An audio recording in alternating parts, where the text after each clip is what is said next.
Hello and welcome. My name is Jose Gabriel. I'm a real estate broker, real estate instructor here in Florida. And in this video, we're going to be looking at what a pocket listing is.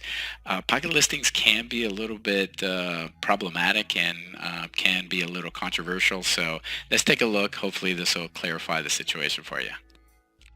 Okay guys, as always, I'd like to remind you that the information that I provide in these videos is intended for educational purposes only and should not be considered as legal or financial advice. If you're looking for legal or financial advice, you should seek a professional that is licensed to provide those services.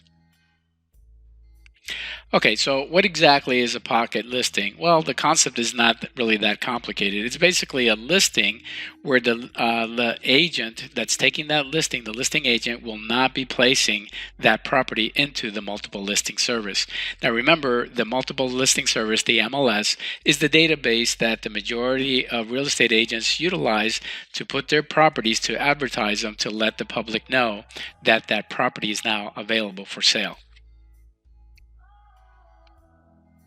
Okay, so why would they not put it in the multiple listing service? Well, there's a lot of reasons for it, some good and some not so good.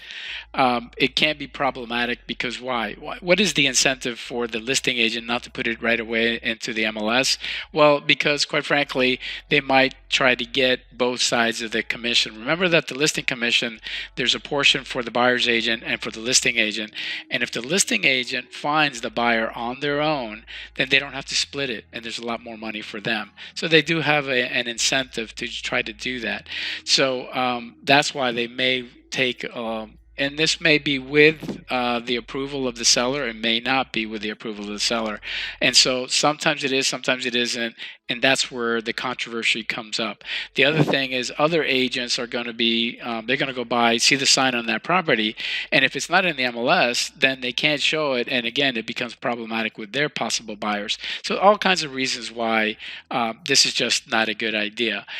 You really want to put it in the MLS because that ensures that you're going to be able to bring the maximum number of possible buyers and increase the probability that you're going to get top dollar for that property. So if you don't put it in the MLS right away, it does work against the interest of the seller.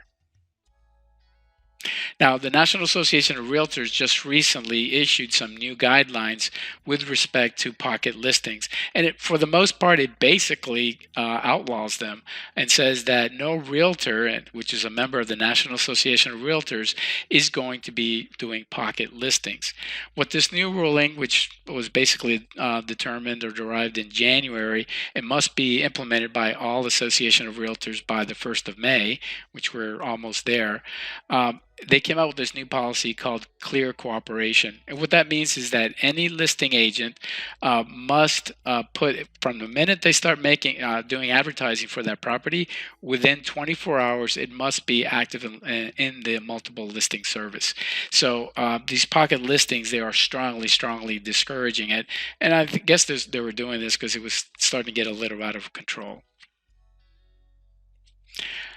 The NAR also basically says there are no exceptions. Now, local associations, some of them do tweak this a little bit. I do know that there's a local association here in the Miami area, which basically says commercial, vacant land, and special cases would be exceptions to the clear cooperation policy.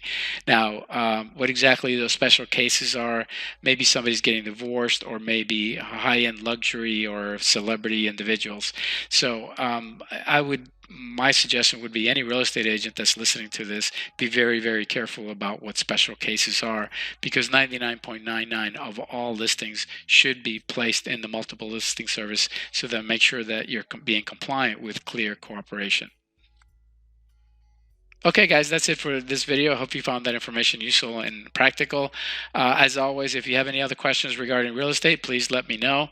If I can help you out with any real estate services in the Miami or Orlando area, please give us a call, send me an email. I'll be more than happy to see how we can help you out. And in the meantime, please take care of yourselves and stay safe.